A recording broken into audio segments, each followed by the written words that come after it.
তুমি আমায় করতে সুখী জীবনে অনেক বেদনায় সয়েছে।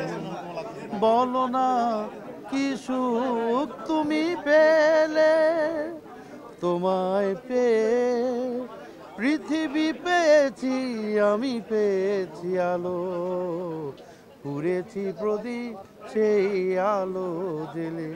তুমি আমায় করতে সুখী জীবনে অনেক বেদনায় সয়েছ। ভোট গ্রহণ করা হচ্ছে অনেক সুন্দর পরিবেশে, সবাই ভোট দিতে পারছে। আমরা অনেক সুন্দর পরিবেশে ভোট চাচ্ছি সবার কাছে, যারা ভোটার তাদের কাছে।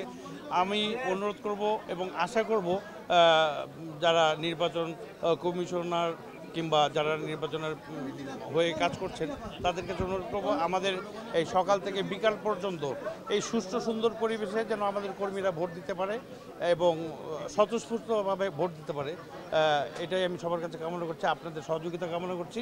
বিগত সময়গুলোর থেকে এই বছর অনেক সুন্দর এবং সুষ্ঠু সুন্দরভাবে ভোট, নিরপেক্ষভাবেই ভোট হচ্ছে ইনশাল্লাহ। আমরা সবসময় মানে এক নীতিতে অটল, এক নীতিতেই বিশ্বাসী।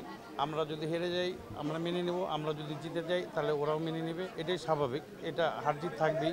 আর আমরা ইনশাল্লাহ উপরওয়ালার বদলতে, উপরওয়ালায় যদি সদয় হয় উপরওয়ালা, তাহলে আমরা ইনশাল্লাহ ফুল প্যানেলে পাস করবো ইনশাল্লাহ। এখানে ভিলেন আর নায়িকাদের মধ্যে কোনো তফাৎ নেই, ইলেকশন ইজ ইলেকশন। তবে আমাদের প্যানেলে ভিলেনদের সঙ্গে বেশি, যেহেতু মিশা দ্বীপ জল পরিষদ সাথে আমরা আছি, আমাদের সাথে অনেক নায়কও আছে, নায়িকাও আছে, মানে দুই প্যানেলেই নায়ক নায়িকা ভিলেনরা আছে। আমি একজন সাধারণ ভোটার হিসেবে যদি বলি, তাহলে যারা নির্বাচিত হয়ে আসবে তাদের কাছে চাই নিরপেক্ষভাবে শিল্পীদের স্বার্থ সংরক্ষণ যে কমিটিটা হবে সেই কমিটিটি নিরপেক্ষভাবেই থাকে এবং সুষ্ঠু সুন্দরভাবে আমাদের এই কার্যক্রম যেন পরিচালনা করতে পারে। মতো যেটা হয় আর কি সব শেয়ার করি। ডন ভাই আর আমি সব কথা তুই বললে হবে না। ইমন আমার খুব কাছের ছোট ভাই, আমার কলেজার ভাই। ইমন দাঁড়িয়েছে, আমাদের মধ্যে কোনো টেনশন নেই, ওর মধ্যে কোনো টেনশন নেই, আমার মধ্যে কোনো টেনশন নাই। অন্যান্য যারা ক্যান্ডিডেট আছে তাদের মতন আমরা টেনশন করছি না। ও পাস করলো আমি ওর সাথে থাকবো, আমি পাস করলেও আমার সাথে থাকবে, এটা হচ্ছে স্বাভাবিক ব্যাপার।